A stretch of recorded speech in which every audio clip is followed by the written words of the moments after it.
Clip number 335 انشاءاللہ عز و جل اس کلپ میں سورہ اعراف کی آیت نمبر 16 سے 17 تک کی تلاوت، ترجمہ اور تفسیر قرآن صراط الجنان سنیں گے۔ بسم اللہ الرحمن الرحیم،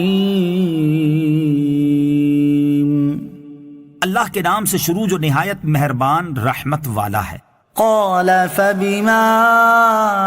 اغويتني لأقعدن لهم صراطك المستقيم۔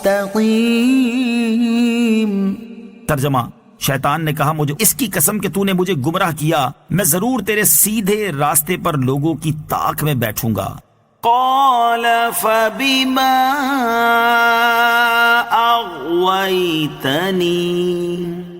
شیطان نے کہا مجھے اس کی قسم کہ تو نے مجھے گمراہ کیا۔ شیطان نے یہاں گمراہ کرنے کی نسبت اللہ عز و جل کی طرف کی۔ اس میں یا تو شیطان نے خود کو مجبور محض مان کر جبریہ فرقے کی طرح یہ بات کی جو یہ کہتے ہیں کہ انسان مجبور محض ہے، وہ جو کچھ کرتا ہے اس میں اپنے اختیار سے نہیں کرتا، اور یا پھر اللہ تعالیٰ کی بے ادبی کے طور پر کہا، کیونکہ ہر شے اللہ عز و جل کی قدرت و تخلیق سے ہوتی ہے، لیکن چونکہ بندے کے کسب و فعل کا بھی دخل ہوتا ہے، اس لیے حکم ہے کہ برائی کو اللہ عز و جل کی طرف منسوب کرنے کی بجائے اپنے نفس کی طرف منسوب کرنا چاہیے۔ لیکن شیطان جو حضرت آدم علیہ السلام کا گستاخ ہو چکا تھا تو اب اللہ عز و جل کا بھی گستاخ بن گیا۔ معلوم ہوا کہ نبی کا گستاخ بالآخر اللہ عز و جل کا بھی کھلم کھلا گستاخ بن جاتا ہے۔ لَأَقْعُدَنَّ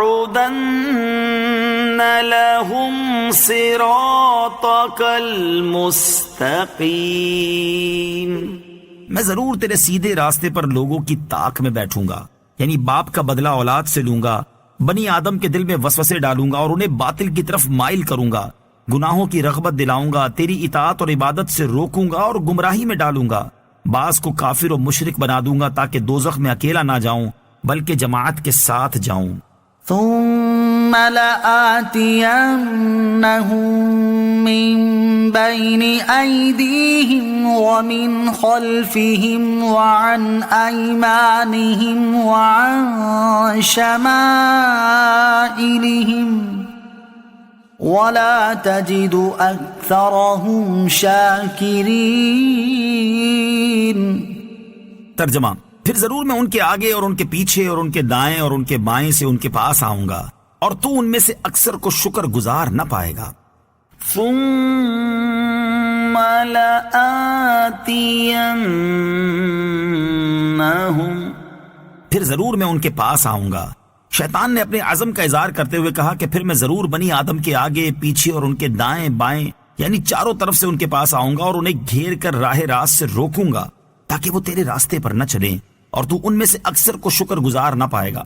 حضرت عبداللہ ابن عباس رضی اللہ تعالیٰ عنہما فرماتے ہیں، سامنے سے مراد یہ ہے کہ میں ان کی دنیا کے متعلق وسوسے ڈالوں گا، اور پیچھے سے مراد یہ ہے کہ ان کی آخرت کے متعلق وسوسے ڈالوں گا، اور دائیں سے مراد یہ ہے کہ ان کے دین میں شبہات ڈالوں گا، اور بائیں سے مراد یہ ہے کہ ان کو گناہوں کی طرف راغب کروں گا۔ چونکہ شیطان بنی آدم کو گمراہ کرنے، شہوتوں اور کبھی افعال میں مبتلا کرنے میں اپنی انتہائی سعی خرچ کرنے کا عزم کر چکا تھا، یا وہ انسان کی اچھی بری صفات سے واقف تھا، یا اس نے فرشتوں سے سن رکھا تھا، اس لیے اسے گمان تھا کہ وہ بنی آدم کو بہکا لے گا اور انہیں فریب دے کر خداوند عالم کی نعمتوں کے شکر اور اس کی طاعت و فرما برداری سے روک دے گا۔ انسانوں کو بہکانے میں شیطان کی کوششیں۔ حضرت صبرہ بن ابو فاقہ رضی اللہ تعالیٰ عنہ سے روایت ہے، تاجدار رسالت صلی اللہ تعالیٰ علیہ وسلم نے فرمایا، شیطان ابن آدم کے تمام راستوں میں بیٹھ جاتا ہے اور اس کو اسلام کے راستے سے بہکانے کی کوشش کرتا ہے اور کہتا ہے کہ کیا تم اسلام قبول کرو گے اور اپنے باپ دادا کے دین کو چھوڑ دو گے؟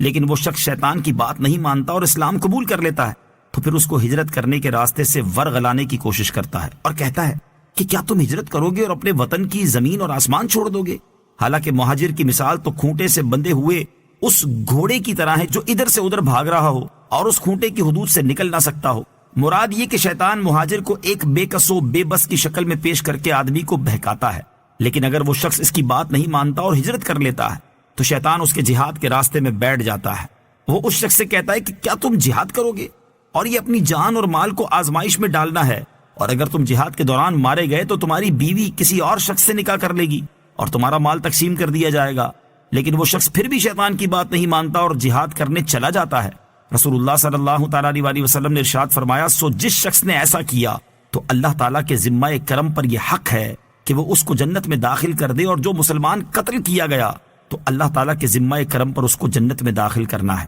اور جو مسلمان غرق ہو گیا تو اسے جنت میں داخل کرنا اللہ تعالیٰ کے ذمہ کرم پر ہے، اور جس مسلمان کو اس کی سواری نے ہلاک کر دیا تو اس کو جنت میں داخل کرنا اللہ تعالیٰ کے ذمہ کرم پر ہے۔